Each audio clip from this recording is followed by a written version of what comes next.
Exodus chapter 18. Now Jethro, the priest of Midian, Moses' father-in-law, heard of all that God had done for Moses and for Israel his people, how the Lord had brought Israel out of Egypt. Jethro, Moses' father-in-law, took Moses' wife Zipporah, after he had sent her away, and her 2 sons, of whom one was named Gershom. For Moses said, I have been a sojourner in a foreign land. The other was named Eleazar, for he said, The God of my father was my help, and delivered me from the sword of Pharaoh. Then Jethro, Moses' father-in-law, came with his sons and his wife to Moses in the wilderness, where he was camped, at the mount of God. He sent word to Moses, I, your father-in-law Jethro, am coming to you with your wife and her 2 sons with her. Then Moses went out to meet his father-in-law, and he bowed down and kissed him. And they asked each other of their welfare, and went into the tent. Moses told his father-in-law all that the Lord had done to Pharaoh and to the Egyptians for Israel's sake, all the hardship that had befallen them on the journey, and how the Lord had delivered them. Jethro rejoiced over all the goodness which the Lord had done to Israel, in delivering them from the hand of the Egyptians. So Jethro said, Blessed be the Lord who delivered you from the hand of the Egyptians, and from the hand of Pharaoh, and who delivered the people from under the hand of the Egyptians. Now I know that the Lord is greater than all the gods. Indeed, it was proven when they dealt proudly against the people.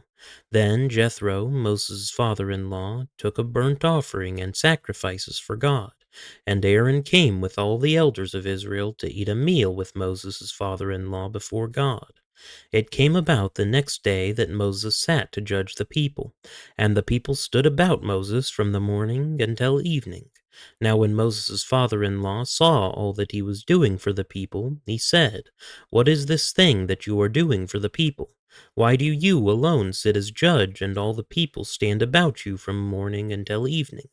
Moses said to his father-in-law, Because the people come to me to inquire of God. When they have a dispute, it comes to me, and I judge between a man and his neighbor, and make known the statutes of God and his laws.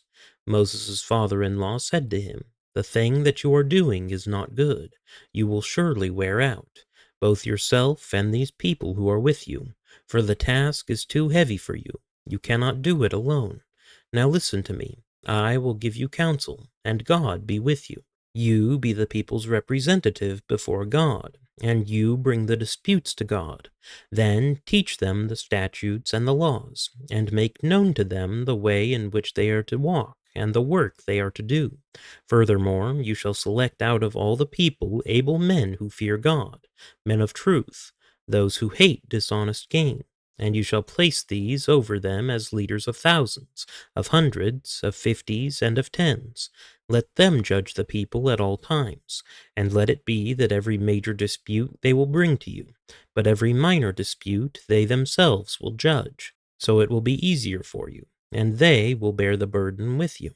If you do this thing, and God so commands you, then you will be able to endure, and all these people also will go to their place in peace. So Moses listened to his father-in-law, and did all that he had said.